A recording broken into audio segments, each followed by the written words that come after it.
ايش وقت يتوقت سد نهر الفرات عن العراقيين؟ يتوقت قبل الحرب عام 73 بأشهر. أنا ما أذكر التاريخ بس هو قبل الحرب. طبعا اللي يريد يسوي حرب عام 73 حتما يعرف بها قبل بأشهر ويعد لها.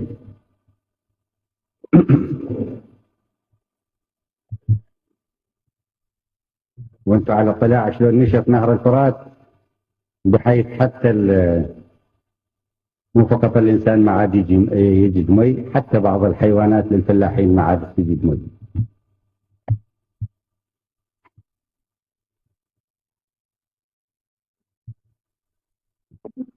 وبهذا الوقت صارت حرب عام 73. وكان قبلها النظام الإيراني نظام الشاه كان بادي باستفزازات على طول الحدود وحشد جيشه على طول الحدود. عندما قامت الحرب وسمعنا بها من الإعلام العالمي والعربي عقدنا اجتماع في القيادة. كانت هناك آراء عديدة، تطرح آراء عديدة مثل حال أي قيادة. البعض يقول ندز قوات رمزية، والبعض يقول أن نساعد بالحرب ماديا، والبعض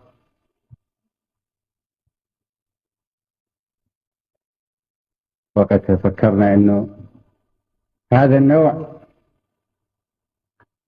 من الجهاد يتطلب جهاد، وهذا النوع من الموقف يتطلب جهاد ويتطلب موقف بمستوى المسؤولية التاريخية اللي تليق بالعراق وتليق بالثورة اللي نقودها. اقترحت على إخواني أن نقبل قدر من المغامرة، أو بالأحرى قدر من المجازفة حسبناها، وهي أن يستدير الجيش العراقي من الحدود حيث يواجه الاعتداءات الإيرانية في ذلك الوقت والحشود وحشود الشاه، ويستدير إلى دمشق لكي ينقذ دمشق من السقوط، لأن الأخبار بدأت رغم أن الحرب صار لها يوم واحد، ولكن بدأت تصلنا الأخبار أن وضع الجبهة السورية مزين. ونذيع بيان من مجلس قيادة الثورة على الهواء وندز نسخة منه شاهران، نقول إن احنا حاضرين لأن نحل القضايا المعلقة بيننا بالطرق السياسية.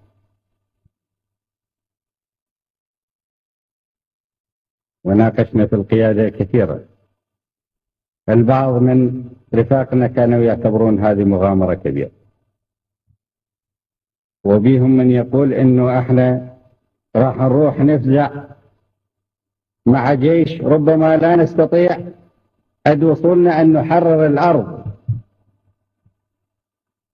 لكن راح نتيح الفرصة لعدو أجنبي آخر لأن يأخذ جزء من الأرض العراقية.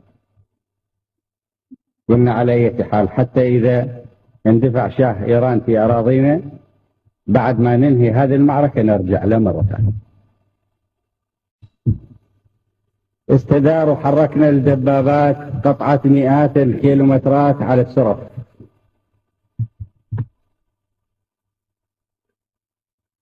لما وصل طلائع الجيش العراقي إلى دمشق كانوا بعض الدمشقيين رازمين أمتعتهم لأن يرحلوا من دمشق.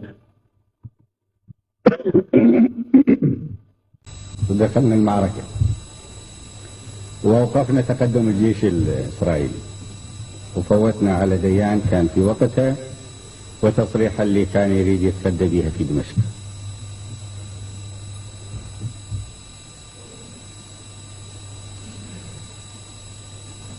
وبعد ما اكتمل تحشد 3 فرق زائدا لواء نواب مثلنا، وكان كل شيء مهيأ معدة كل الترتيبات للمباشرة بهجوم مقابل يقوم به الجيش العراقي بالدرجة الأساس. فرق بالساعات أظن 2 ساعة جت الأوامر من نظام سوريا توقف الهجوم، ووافقوا على وقف إطلاق النار.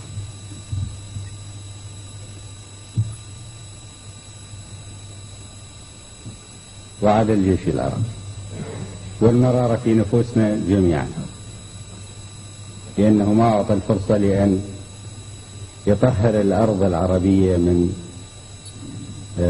أقدام الأجنبي.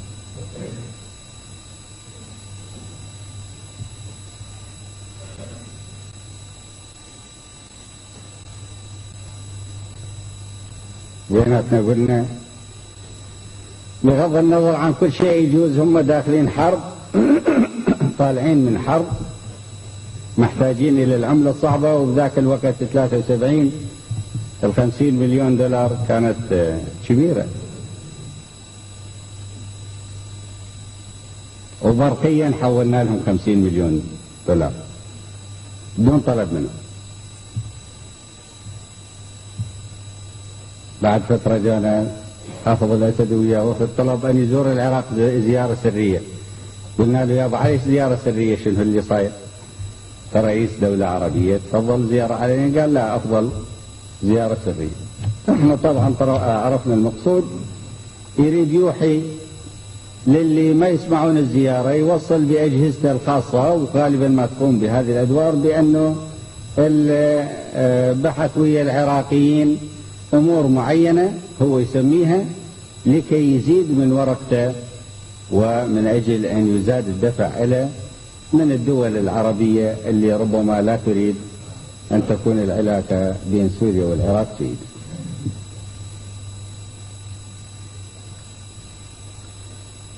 بل وربما الأجنبية أيضا. جاء ورا ما جاء ورحبنا به، وإذا يناقشنا يقول لي سحبت الجيش العراقي. قلنا له يا الجيش العراقي يظل هناك للاستعراضات هو راح للقتال. لما أوقفت القتال الجيش العراقي يرجع.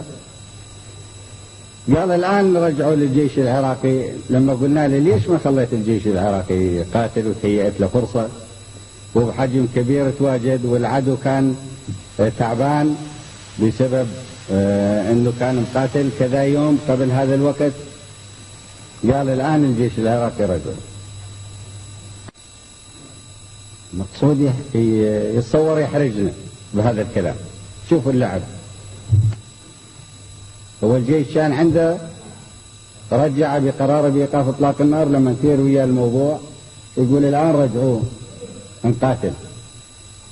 قلت له الآن اعلن من هنا، قول يلغى قرار وقف إطلاق النار ونمشي مو فقط الجيش، ومو الآن تعلنا، لا تعلنا لهذا القرار إلا بعد ما الجيش والشرطة العراقية كلها تكون على الجبهة.